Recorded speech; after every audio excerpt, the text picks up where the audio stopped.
Hola, ¿qué tal? Bueno, hacemos la introducción a regresión lineal simple, ¿sí? En todo este video vamos a hablar de la versión poblacional del modelo de regresión lineal. Todo lo que es estimación e inferencia viene más adelante, así que en todo el video de acá vamos a estar hablando de la versión poblacional, ¿sí? Em, Nada, otras veces hablamos de la versión poblacional, sí hablamos de la población normal, la población gamma, todo eso, pero nunca nos detuvimos demasiado porque, bueno, nosotros sabíamos que la normal tiene dos parámetros y ya, sí era como bien sencillo todas las poblaciones con las que trabajábamos. Acá vamos a tener que detenernos un poco más en ver cómo es la estructura y qué significa todo esto, ¿sí? Entonces, en el modelo de regresión lineal simple tenemos una variable dependiente que llamamos i, tiene su índice i porque nada, lo que después vamos a tener es una muestra con muchas observaciones, entonces nada, le ponemos ese subíndice i, si lo que tendremos más adelante es algo de este estilo, una base de datos que tiene la variable i y la variable x, ¿sí? Y esto es para todas las observaciones. Lo que quiero decir es, vos tenés, por ejemplo, para 100 personas tenés dos datos. Por ejemplo, tenés el nivel educativo alcanzado, los años de educación y su ingreso, ¿sí? Entonces ahí tenés poner 100 personas y para cada una de ellas tenés estas dos variables.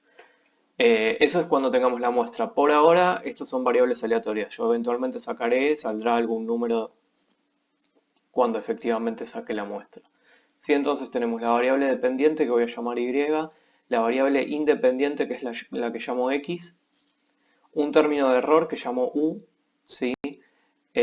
Y bueno, y tenemos un par de parámetros beta 0 y beta 1 que están fijos y son desconocidos. Si son desconocidos, eso siempre son desconocidos, y están fijos porque estamos en un caso de inferencia clásica. Si volvemos un poco a la parte de inferencia clásica para introducir este tema. También hay regresión con inferencia bayesiana, pero bueno, empezamos, siempre se arranca de esta manera, así que volvemos a inferencia clásica.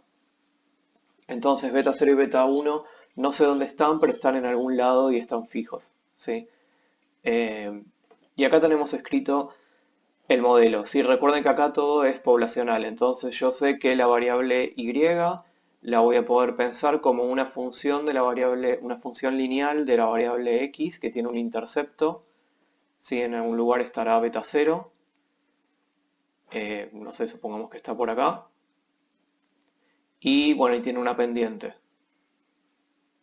¿Sí? Esto debería ser una recta. Tiene una pendiente que esa pendiente es beta 1. ¿Sí? Entonces acá tengo xi, y sub i. Y bueno, a veces vos te equivocás y por eso es que aparece el término del error. Si a veces le pifias para arriba o para abajo, entonces podés estar un poco alejado de esta recta. ¿Sí? Cuando vos tengas los datos eso te va a pasar. ¿Sí? Por eso es que aparece el término del error. ¿Qué es el término del error? Es todo lo otro que no es la variable independiente. ¿Sí? Entonces es todas las otras potenciales variables que podrían afectar al ingreso. Todo eso está dentro de U. ¿Sí? Entonces como yo no lo conozco, lo meto dentro del término del error. ¿Sí? Y bueno, este es el modelo lineal simple, simple porque tiene una sola variable independiente.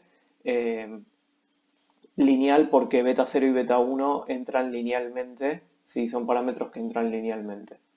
Eh, Se puede extender un poco esto, a ver, se pueden introducir no linealidades en el modelo lineal y al final del video vemos cómo hacer esto sin afectar como la estructura, sin afectar a beta 0 y beta 1, esos dejamos que sigan siendo lineales, pero lo otro lo podemos medir de otra forma. Y eso lo vemos hacia el final de este video. Los modelos de regresión se usan eh, para, para básicamente para dos objetivos. Uno de ellos es pronosticar y. ¿Sí? Si vos tenés una muestra de tamaño 100, tal vez podés hacer un buen modelo que si tomaras un elemento adicional te dice más o menos cuál debería ser el valor de i correspondiente. ¿Sí? Dame el x y yo te digo cuál es el valor de i correspondiente y te hago un buen pronóstico del modelo lineal. ¿Sí? Esto se usa un montón. Para el uso del pronóstico de I no hay mucho de estadística, en el sentido, bueno, en realidad sí hay mucho de estadística, pero lo que quiero decir es que Todo lo que vamos a ver a continuación se aplica para pronósticos de I, pero la otra forma o el otro uso que le damos al modelo lineal es como que el que más nos motiva y nos obliga a pensar un poco más, ¿sí? Entonces, lo que vamos a hacer acá es nos vamos a concentrar en el caso de inferencia causal, ¿sí? Del efecto entre X e Y, que ahora hablamos de eso. Y lo que quiero decir es que si vos querés hacer un pronóstico, todo lo que veamos va a funcionar bastante bien y no vamos a tener que hacer demasiado detalle. Por eso es que no nos detenemos acá, no porque no sea interesante, sino porque medio que es una aplicación del otro caso que sí nos va a llevar un poco más de trabajo. Sí, pero nada, como estos son los dos usos que se le dan a los modelos de regresión lineal, ambos son muy importantes, ¿sí? Y bueno, nos centramos en inferencia causal porque ese nos obliga a pensar un poco más. El uso del pronóstico es simplemente ajustar lo mejor posible los datos que tenés a una recta y usar esa recta para pronosticar, ¿sí? Entonces, por eso es que no tengo que pensar demasiado en eso. O sea, lo único que tengo que ver es cómo algebraicamente ajusto los datos, que eso lo vemos más adelante, y una vez que tenga eso ya tengo el pronóstico. En cambio, en inferencia causal, yo quiero medir algo bien específico, que es el efecto de entre X e Y. Sí, entonces si ustedes toman la derivada parcial de Y con respecto a X, ahí pueden medir el efecto que X tiene en Y. ¿Sí? Esto es beta 1 poblacional. Pero acá hay algo muy importante que estoy haciendo. Estoy asumiendo que... ¿qué estoy asumiendo acá? Estoy asumiendo que cuando se mueve X, que es lo que se está moviendo acá, no se mueve nada del error. Sí, esto es muy importante, porque si no yo debería considerar los dos caminos. Si cuando se mueve X, bueno, tengo un efecto que está dado por beta 1, porque cuando se mueve X se mueve Y con la pendiente Y beta 1, pero también tengo un efecto que se da por el hecho de que se me mueve el error. ¿Sí? Entonces acá tengo algo muy importante. Si yo quiero hablar de inferencia causal, necesito que el error no se mueva cuando se mueve X. O sea, necesito como poder aislar esto y separar y decir, bueno, se está moviendo X solamente. ¿Sí? Ejemplo de cuando esto no sucede. Sí, esto sería un no ejemplo. Ustedes pueden, tal vez están interesados en estudiar, supongo que la variable Y es el ingreso. Tienen beta 0 más beta 1 por los años de educación, ¿sí? Más algún error. Entonces, a mí me gustaría poder encontrar alguna forma de decir, bueno, cuando vos te educás un año más, tu ingreso sube en beta 1. En beta 1, nada, beta 1 es lo que sube, sí. Me gustaría poder decir esto. Sin embargo, acá seguramente, si vos te educás un año más, a ver, seguramente la educación está asociada con cosas que estás dejando en el error y que son importantes para determinar el ingreso, ¿sí? De hecho, los años de educación que cada uno de nosotros eh, tenemos y nosotros que llegamos a la universidad, tenemos nosotros también asociados otro conjunto de habilidades que también ayudan a determinar nuestro ingreso, ¿sí? Puede haber algún componente de habilidad individual que hace que al mismo tiempo, simultáneamente, yo pueda lograr mayor cantidad de años de educación y obtenga un mayor ingreso, porque en cualquier trabajo, nada, voy a poder desenvolverme mejor y eso me va a permitir ascender o cambiar a un mejor trabajo y ese tipo de cosas. Entonces, en este no ejemplo, se viola esto de que decimos de que la educación y el error tienen que no moverse juntos, porque de hecho se mueven juntos y nosotros podemos pensar un montón de ejemplos intuitivos en donde esto sucede, y yo no puedo identificar el efecto causal. Si en este no ejemplo no lo puedo hacer, porque se me están moviendo juntos los años de educación con un montón de otras cosas que determinan el ingreso, entonces yo no puedo separar ese movimiento y no te puedo decir cuánto afecta la educación al ingreso. Sí, la verdad no te lo puedo decir porque lo tengo mezclado con un montón de otras cosas que pasan al mismo tiempo. ¿Sí? Entonces, nada, este no ejemplo es importante para entender por qué es que yo necesito eso para identificar el efecto causal. Sí, entonces Acá hablamos de un supuesto de identificación que lo que va a hacer es que vos puedas efectivamente decir, ah, bueno, beta 1 es el efecto causal que yo estaba buscando, ¿sí? Y el supuesto de identificación clave es este de acá.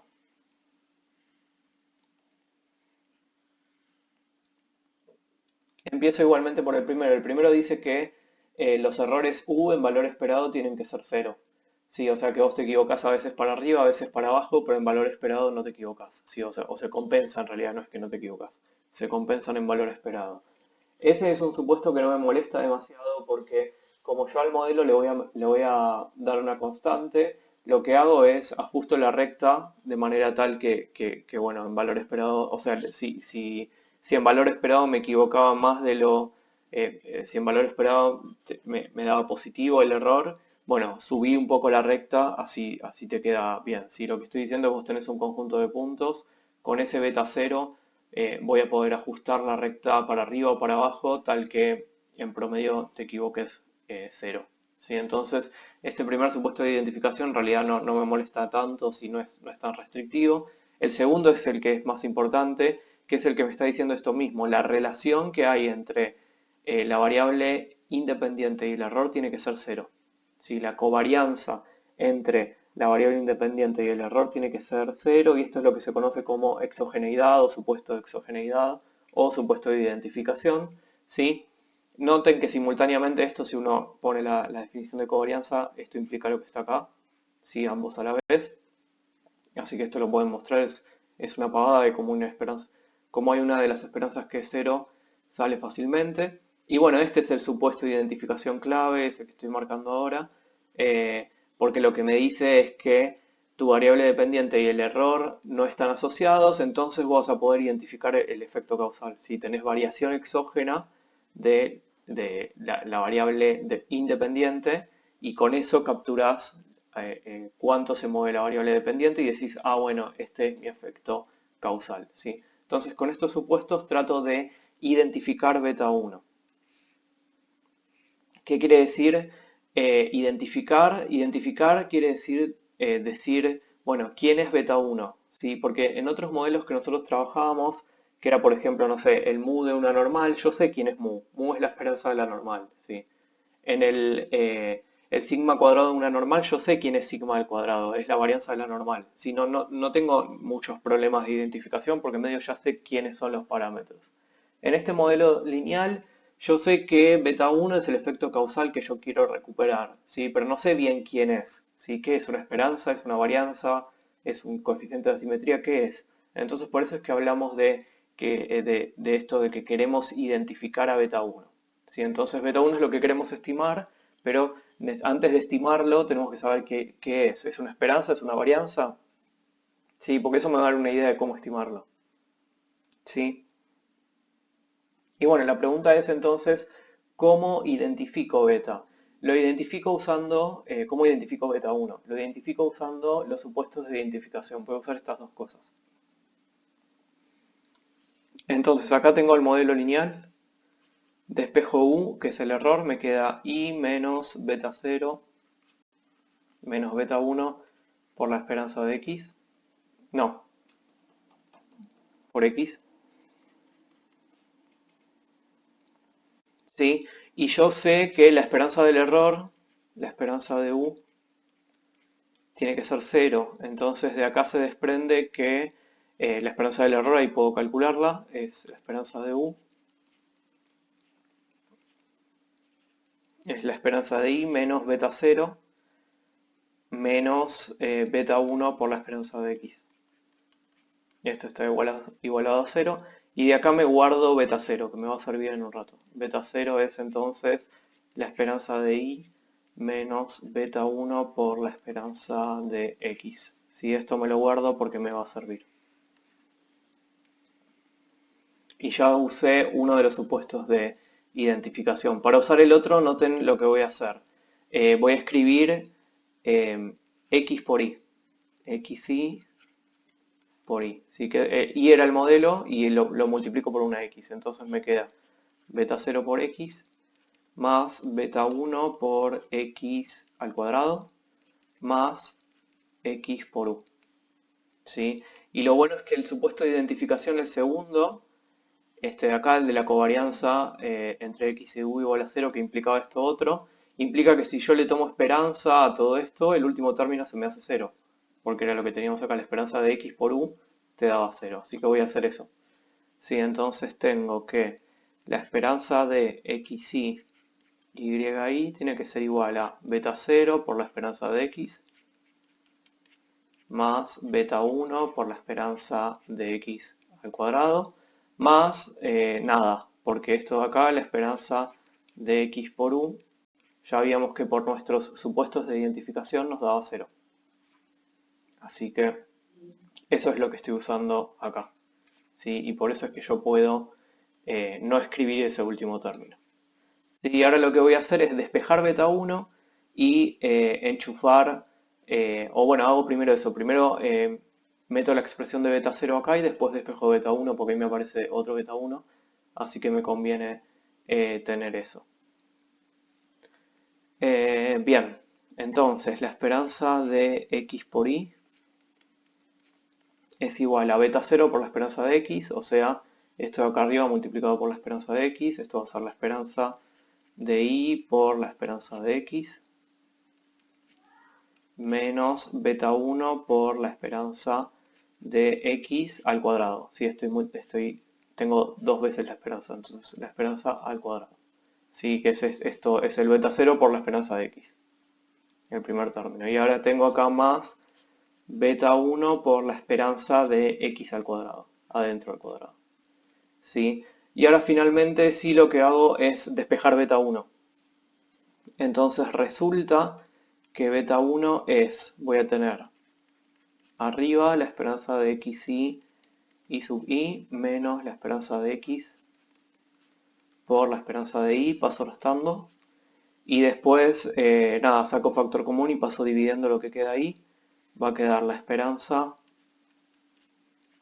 de xy al cuadrado menos el cuadrado de la esperanza de x. ¿Sí? Y si ustedes miran esto con cariño, esto lo de arriba es la covarianza entre x e y. Y lo de abajo es la varianza de x. ¿Sí? Entonces ya pudimos identificar a beta 1. ¿Sí? Acuérdense que yo lo que quería ver es, bueno, ¿qué es beta 1? ¿Es una esperanza? ¿Es una varianza? ¿Qué cosa es? O sea, yo quiero estimar esto, pero ¿qué es antes de eso? Y acá pude identificar, beta 1 es la covarianza sobre la varianza. Y recuerden que todo esto es en términos poblacionales. ¿Sí?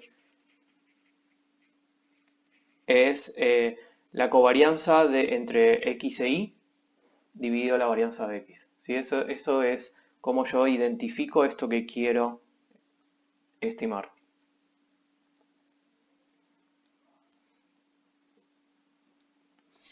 Bien, bueno, listo, pudimos identificar beta 1. ¿Qué me queda hacer? Me queda, sigo hablando de beta 1, sí, también hay algo que tenemos que recordar. Sí, vamos a recordar el coeficiente de correlación entre dos variables aleatorias, el ρ. Sí, acuérdense que el coeficiente de correlación era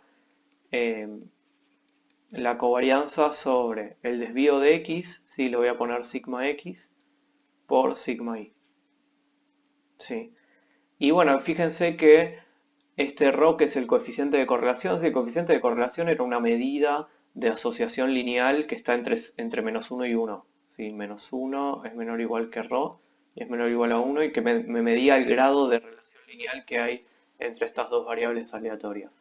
Y noten que es muy parecido, porque yo tengo la covarianza, nada más estoy dividiendo por algo distinto. Hay una relación entre beta 1 y el coeficiente de correlación, que acá tal vez la podemos encontrar, que es la siguiente. Si yo agarro, a ver, tengo que pensar, si yo agarro el coeficiente de correlación, lo multiplico por el desvío de y lo divido por el desvío de x, ¿qué me queda? Me queda todo eso, que es la covarianza entre x e y, dividido por el desvío de y se va a cancelar y me queda el desvío de x al cuadrado, que es la varianza de x. ¿Sí? Y esto es beta 1. Entonces pude encontrar una relación entre el coeficiente de correlación entre dos variables aleatorias, ¿sí? Y el beta 1 de la regresión. ¿Sí? Hay una relación. Dame los desvíos y yo te puedo pasar de uno al otro tranquilamente. ¿Sí? Así que nada, este otro comentario que quería hacer, sí, al final no estamos haciendo nada nuevo, inventando nada extraño, es otra forma de medir la correlación entre estas dos variables aleatorias. Sí, y bueno, lo último que mencionamos acá es el tema de las no linealidades. Muchas veces puedo incluir cosas no lineales sin hacer que el modelo deje de ser lineal en los parámetros. ¿Sí? Acá la clave es que el modelo es lineal en los parámetros beta 0 y beta 1. ¿Sí? En el modelo común uno tiene que beta 1 es el efecto, la derivada de y con respecto a x. ¿Sí? Entonces, nada, lo medimos de esta forma, pero tal vez puedo medir en alguna de las variables en términos porcentuales o bueno, en logaritmos. Por ejemplo, puedo hacer esto. En lugar de medir x, mido el logaritmo de x. Entonces, si yo hago la derivada de y con respecto a x, esto me termina quedando beta 1 sobre x. ¿Sí? Y a ver, esto lo puedo pensar de esta forma, tal vez lo más fácil es pensarlo en cambios discretos. Lo que cambia ahí es beta 1 por lo que cambia x dividido x, si pasé el cambio discreto del otro lado. Y si multiplico esto por 100, en realidad acá me queda el cambio en y, puedo hacer beta 1 dividido por 100 por el cambio en x sobre x por 100, ¿sí? Y esto es un cambio porcentual. Entonces de acá es que sale que nosotros decimos a veces en este modelo que está acá escrito, decimos, bueno, beta 1, si vos agarras beta 1 y lo dividís por 100, eso te dice si la variable x se incrementa en un 1%, entonces la variable y cambia en beta 1 sobre 100. ¿Sí? Entonces así lo podemos pensar. Lo mismo al revés, si lo pueden hacer ustedes esto, les va a quedar que hay que multiplicarlo por 100.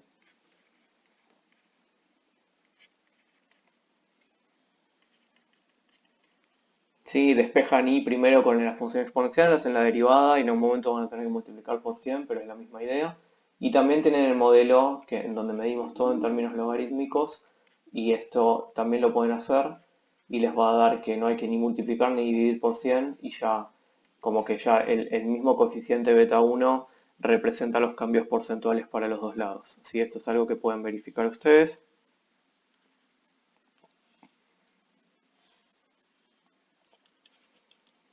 No me deja borrar, acá es beta 1, sí, me equivoqué. Ahí está. Pero nada, esta es una forma de introducir no linealidades en el modelo lineal. Fíjense que la idea es que el modelo sigue siendo lineal, porque beta 1 y beta 0 entran linealmente. Lo que cambié es cómo medí la variable x y la variable y. ¿Sí? Lo puedo medir de otra forma. Una forma usual es medirla en términos logarítmicos, porque se puede aprovechar este tipo de cuestiones. Bueno, eso es todo lo que quería hablar por ahora. Ahora en otros videos seguimos con la parte de estimación.